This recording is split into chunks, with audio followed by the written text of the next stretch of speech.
एक गुरु का शिष्य बहुत गहन ध्यान कर रहा था, लेकिन उसका ध्यान केंद्रित नहीं हो रहा था। उनका मन सदैव विचारों से भरा रहता था। उसने अपने दिमाग को खाली करने की बहुत कोशिश की, लेकिन उसकी सारी कोशिशें नाकाम रहीं।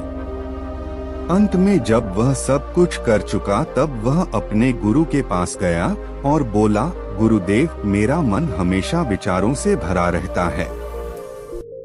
मैं एक जगह ध्यान केंद्रित नहीं कर पाता।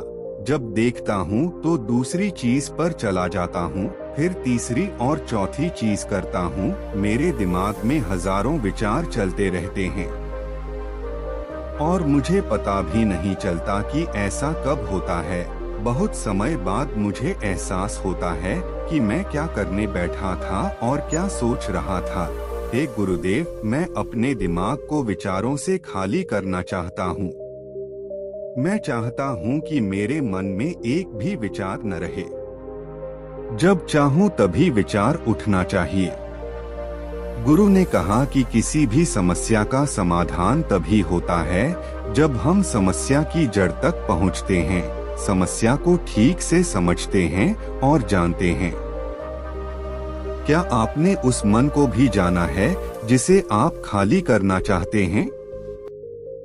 शिष्य ने कहा, गुरुदेव, मैंने मन को जानने की बहुत कोशिश की है, लेकिन जितना इसके बारे में जानता हूँ, यह उतना ही रहस्यमय होता जाता है। गुरु ने कहा, जाओ और छोटे छोटे पत्थरों से भरा एक घड़ा ले आओ। तब शिष्य छोटे छोटे पत्थरों से भरा एक घड़ा ले आया और गुरु के पास रख दिया। गुरु ने कहा, इस घड़े को अपना मन समझो और इस घड़े में पत्थर भरे हुए हैं। अब इस घड़े में और पत्थर डालो।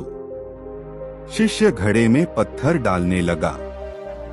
घड़ा पहले से ही भरा हुआ था।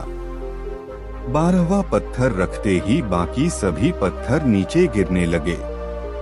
तब गुरु ने कहा, रुको और ध्यान से देखो, अब घड़े में कोई पत्थर तो नहीं आ रहे हैं, बल्कि वह नीचे गिर रही है, क्योंकि यह भर गया है। इसमें जो भी आ सकता था वह आ गया, अब और पत्थर नहीं आएंगे। यदि आप दूसरा पत्थर लगाना चाहते हैं तो पहले पत्थरों को बाहर निकालना होगा। शिष्य ने तुरंत कहा, गुरुदेव, मैं समझ गया कि आप क्या कहना चाहते हैं। हमें अपने दिमाग को विचारों से खाली कर लेना चाहिए। गुरु मुस्कुराए और गुरु ने कहा, पहले पूरी बात समझो और फिर दिमाग को खाली करो। गुरु ने कहा कि हमारा मन इस घड़े के बिल्कुल विपरीत है। तुम घड़े को पत्थरों से तो भर सकते हो, लेकिन मन को विचारों से नहीं भर पाओगे। मन हमेशा खाली रहता है।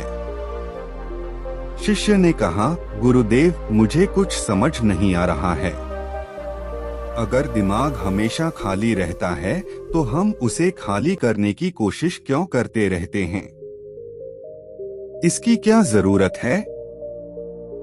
गुरु ने कहा, इस घड़े से एक एक करके सारे पत्थर निकालो।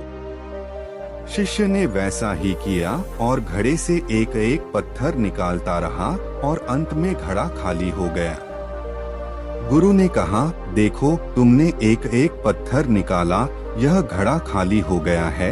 अब आप इस घड़े में कोई भी पत्थर डाल सकते हैं, दूसरा पत्थर डाल सकते हैं, या फिर वही पत्थर दोबारा डाल सकते हैं।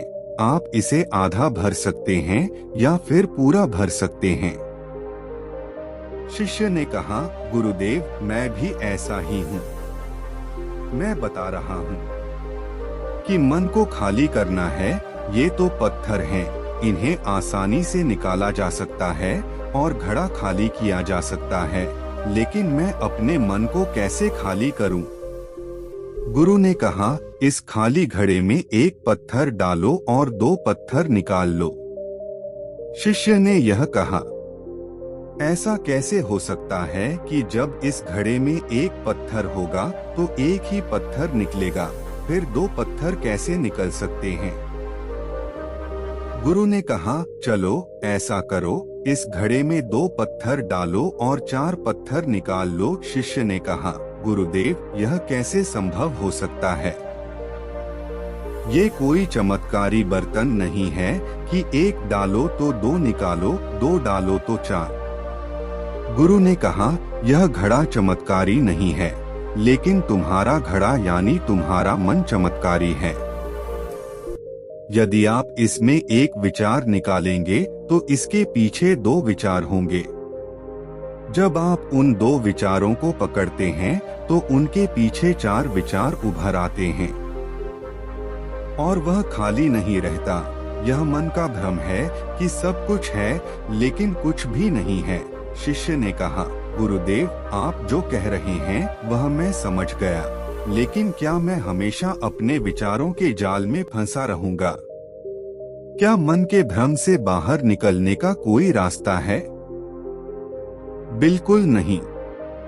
और जब आप उन 4 विचारों को पकड़ते हैं तो उनके पीछे 16 विचार उभरते हैं और ऐसा करने से विचारों की एक लंबी श्रृंखला बन जाती है और आप कहीं नहीं रुकते, एक के बाद दूसरे विचार को पकड़ते चले जाते हैं।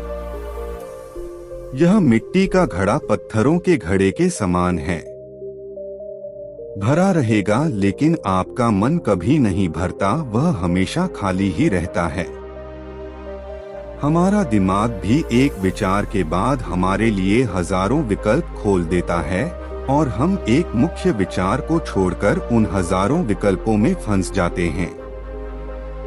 शिष्य ने कहा, मैं आपकी बात अच्छी तरह समझ गया हूँ, लेकिन अब मुझे क्या करना चाहिए? मेरा मार्गदर्शन करें।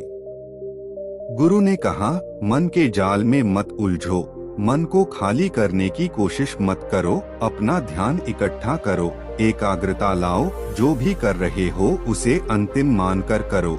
ऐसे करो कि बाद में इसमें आपको कुछ भी करने की जरूरत नहीं है। और जब आप किसी दूसरे विचार पर काम करते हैं तो बस उसी पर काम करें, कोई दूसरा विचार नहीं।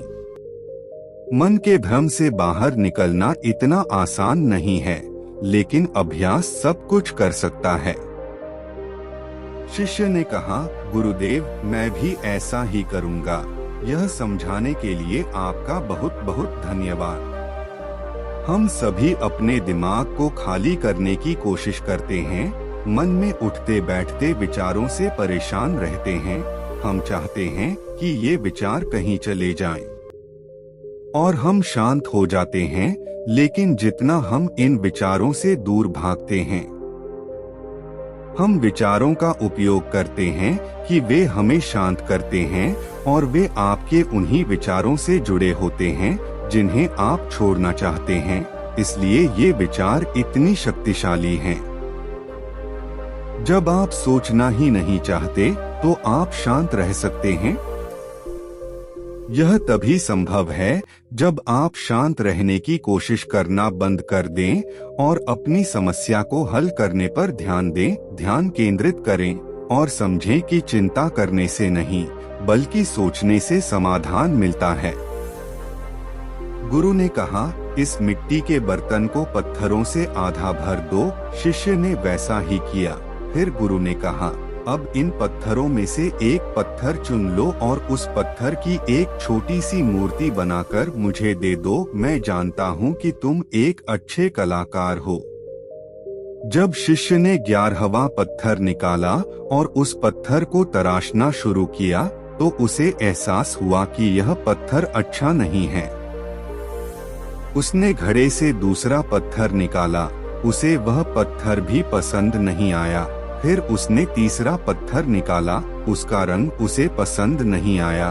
फिर उसने चौथा पत्थर निकाला, लेकिन उसे इस पत्थर में एक दोष निकला। इस प्रकार उसने लगभग सभी पत्थर बाहर फेंक दिए।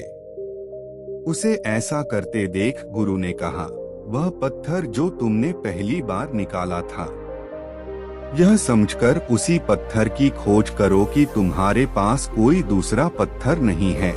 तब शिष्य ने उस पत्थर को ही खोजना शुरू कर दिया और उस पत्थर से उसने अपने गुरु की एक बहुत ही सुंदर मूर्ति बनाई और अपने गुरु को भेंट की और कहा, बहुत सुंदर, इस पत्थर से मूर्ति बनाई जा सकती है। मैं इसका विचार भी नहीं कर सकता था। गुरु ने कहा कि जब कोई दूसरा विकल्प नहीं है तो हम अपनी सारी ऊर्जा उसमें लगा देते हैं और उसे सर्वश्रेष्ठ बनाते हैं।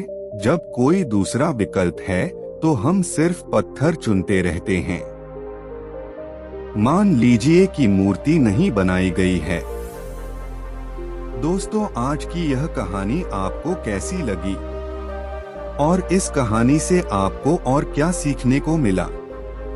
कृपया यह भी हमें कमेंट करके बताएं। साथ ही अगर आपको ये कहानी पसंद आई और ये आपके लिए उपयोगी लगी तो चैनल को सब्सक्राइब जरूर कर लें।